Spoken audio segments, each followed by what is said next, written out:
You can rest assured of your child's excellent performance when you register your child with Janan Schools, Bombo Karule Campus and Kabalagala. Due to their firm educational background, we have the best facilities in both arts and sciences, fully updated to the latest sector standards, right from Senior 1 to Senior 6, in an environment that offers a chance to apply practical skills in all fields. That include a computer lab, introducing our students to the tech world, a well-organized science laboratory, a fully stocked library with all the essential books a student may need, a model farm to equip students with all the basic knowledge in agriculture, plus extra vocational skills. We promote co-curricular activities in sports like badminton, table tennis, basketball, volleyball, chess, and many more other activities. Register your child today at both campuses in Bombo Kalule and Kabalagala campus. For more information, contact us on the numbers below. Eyogera ku okubeera n'ebibbe nokubba amasimu jo nga 13 omwezi guno omwaka guno waliwo abavubuka babiri balabise mu katambi nga bewaga antu basobola bewaga antu babaleetera amasimu ne bakyusa serial number bayinza okugenda paka mu cloud okulaba ebiriwo mu accounts yo n'okukyusa masimu mu ngeri mu kika zonna.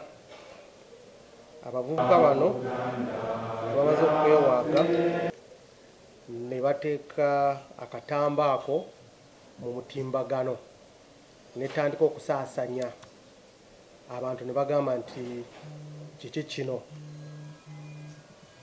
poliisi n'abakuumaddembe muli luddawa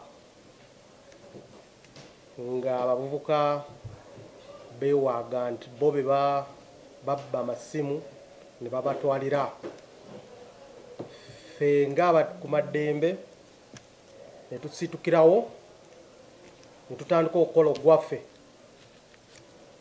Kati leero nga 14 omwezi guno omwaka guno twasazeewo okukola ekikwekweto.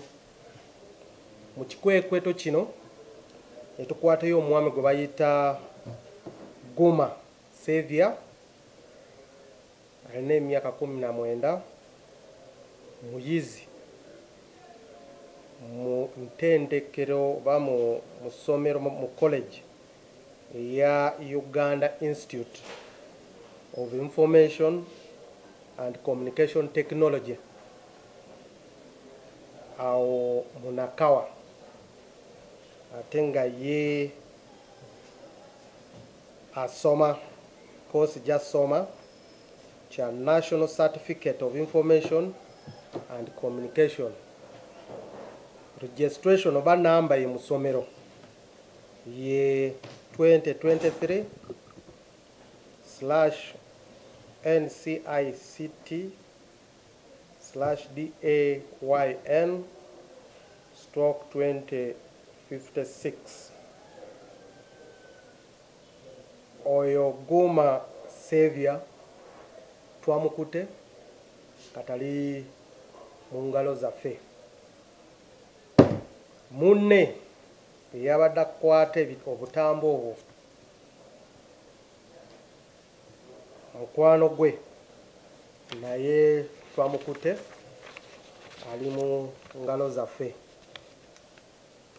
Nga tumaze okubakwata twakoze search,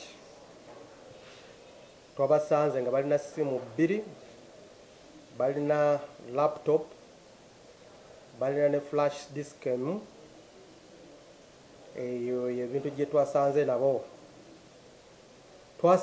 Twasaze ate okubagenda paka gye basula ewaka gye basula, naye twasanze nga balina flash disks 2 zokka.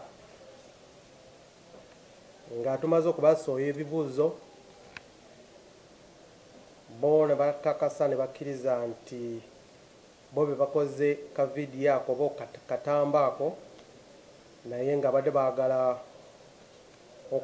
okufuna likes mu social media oba mu timbagano nga mu TikTok naye si babbi naye bakazanyirizi